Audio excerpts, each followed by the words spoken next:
Every great disaster has had lingering repercussions on this planet Earth. The extinction of the dinosaurs led to unprecedented survival of the mammal species and its consequent evolution of the human species we know today.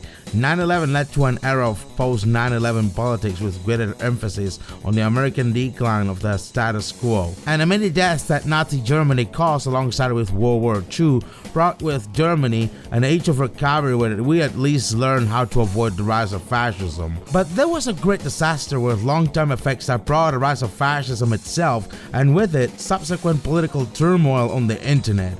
People still feel its negative effects running, some try to hide it, others simply fight against it.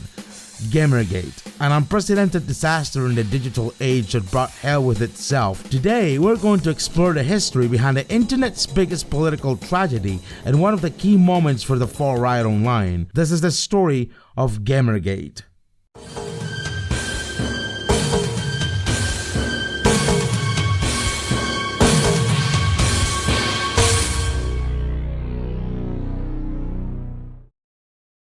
Video games. A lot of people love them. The long history of video games has been long dominated by the white cisgender straight male demographic since its inception. From the 90s boomer shooters like Doom to the current year Call of Duty franchise, the patriarchy was always there. Sometimes there were some exceptions, but especially before GamerGate and even its prehistory, the industry was dominated by white male nerds. Right before GamerGate and after the Kane & Lynch 2 fiasco with GameSpot, there were releases like GTA 5 that were pretty much a comfort zone for white male gamers. Cars, women, and a pinch of politically incorrect satire. Other games had a style that was pretty much from another time, save for some exceptions where you were playing as this absolute male fantasy, a manly man saving a damsel in distress or even balancing a woman.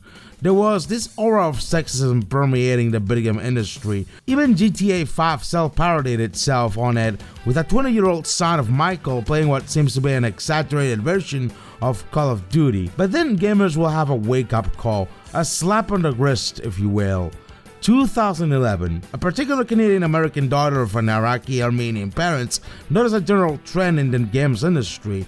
Sexist tropes were dominating the industry and she was keen of these tropes, even fed up with them. She was media critic Anita Sarkeesian. She owned the website Feminist Frequency since 2009, a website dedicated to analyzing sexist tropes in popular culture and media, including movies and video games. On May 17, 2012, she opened up a Kickstarter campaign for a video series called Tropes VS Women in video games. It met a generally positive reception and it surpassed its $6,000 goal, but that wouldn't go without its main antagonist, for she will face a myriad of harassment for the campaign.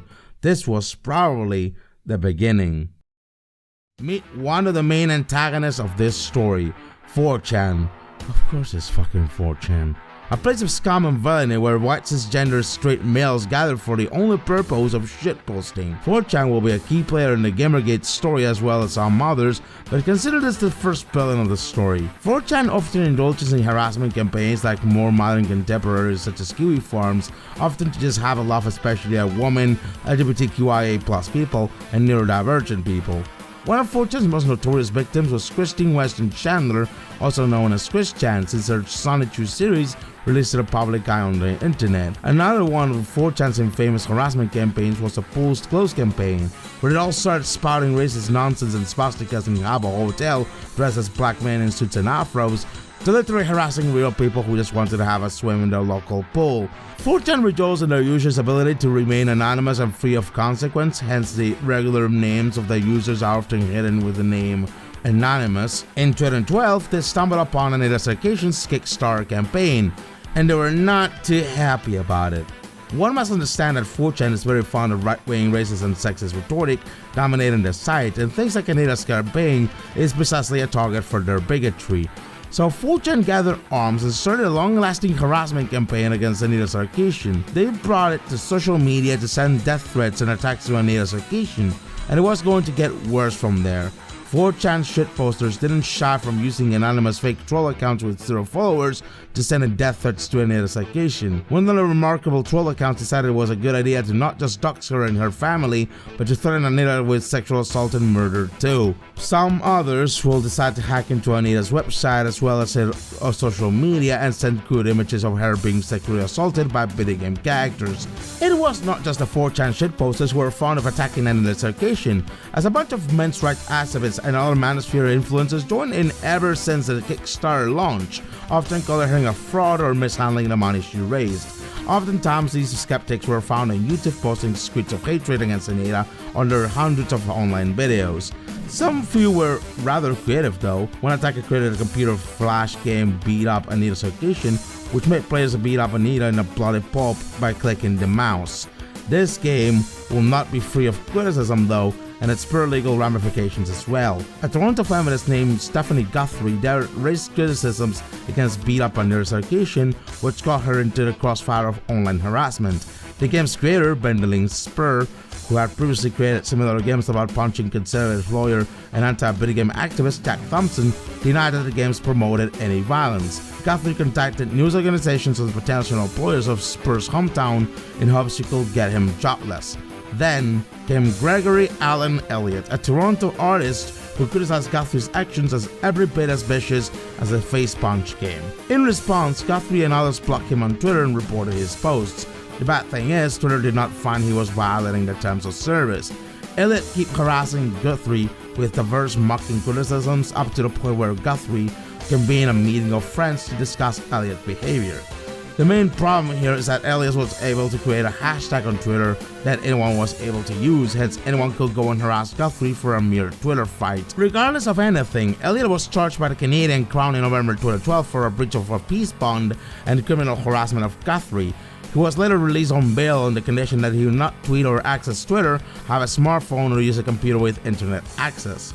This is to be believed to be the first Canadian prosecuted solely for tweets, and some commentators believe the case had significant implications for free speech in Canada. It's important that individuals who engage in hateful behavior and threats of violence don't go unchallenged and do face some measure of accountability. That said, it's also critical to remember that this game is a symptom of our deeply misogynist culture, both online and offline. In far too many online and gaming spaces, sexist behavior is still unfortunately considered normal, acceptable, or expected.